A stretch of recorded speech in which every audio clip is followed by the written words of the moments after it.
Ken Sagopi seri 207 Rara Satirabi. Prabu Salyontoko telah dihadap oleh Basukarno, Dewi Surtikanti, Raden Rukmaroto, Dewi Banowati dan Patih Tuhoyoto. Mereka bersyukur karena Dewi Surtikanti telah diselamatkan. Akhirnya Dewi Surtikanti telah resmi menjadi istri dari Basukarno. Basukarno juga menyampaikan bahwa negeri Awonggo telah menjadi kuasanya karena Prabu Kolokarno menjelang ajalnya telah melimpahkan kekuasaan kepadanya. Oleh karena itu dalam waktu dekat, Dewi Surtikanti akan diboyong ke Awonggo sebagai permaisuri. Prabu Salyontoko mengingatkan bahwa dalam sejarahnya, Awonggo adalah bagian dari negeri Hastinapura. Namun semenjak Prabu Kolokarno berkuasa, Awonggo terabaikan. Terlebih dengan mangkatnya Prabu Pandu Dewanata dan digantikan oleh Prabu Destorastro. Seolah negeri Awonggo adalah negeri yang berdaulat penuh. Basukarno menyadari, seandainya Awonggo menjadi bagian dari Hastinapura pun, ia terima dengan lapang.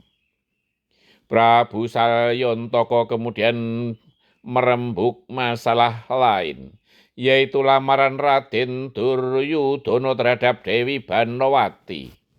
Prabu Salyontoko telah berjanji, setelah Dewi Surtikanti diselamatkan, akan segera mengirim utusan ke Hastinapura untuk kepastian pernikahan antara Dewi Banowati dengan Raden Duryudono.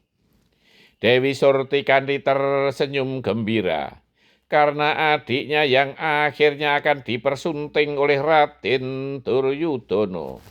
Karena ia tahu bahwa dirinya lah yang semula akan dipersuntingnya. Dewi Banowati sendiri yang justru bermuram durja. Sesungguhnya Prabu Salyontoko dan seluruh kerabat masih prihatin.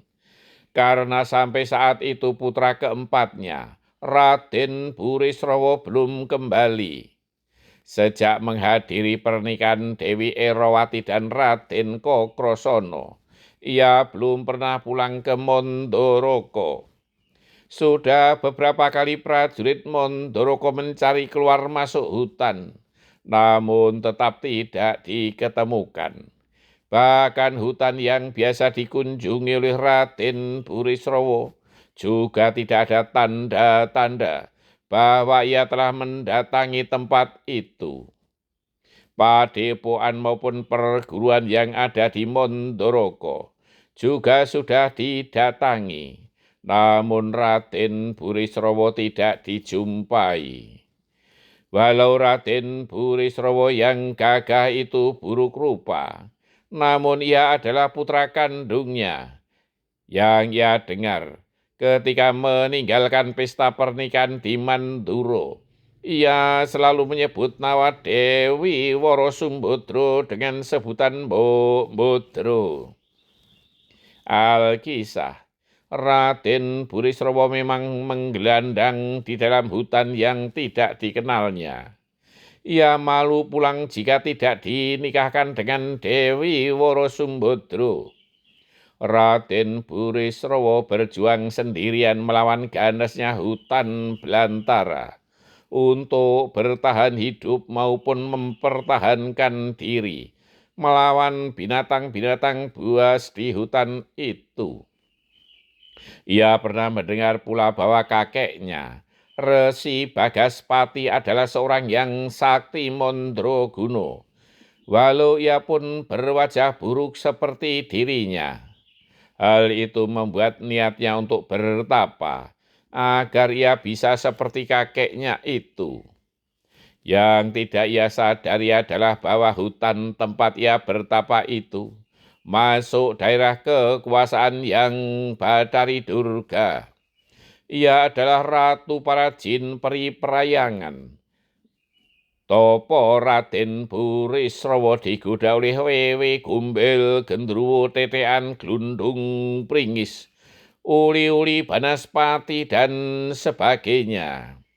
Namun Raden Burisrawa tetap teguh, tak tergoyahkan. Akhirnya Batari Durga berkenan untuk menemuinya. Bersambung. Tauladan dari Basukarno yang besar tekadnya, yang kemudian berhasil diwujudkannya.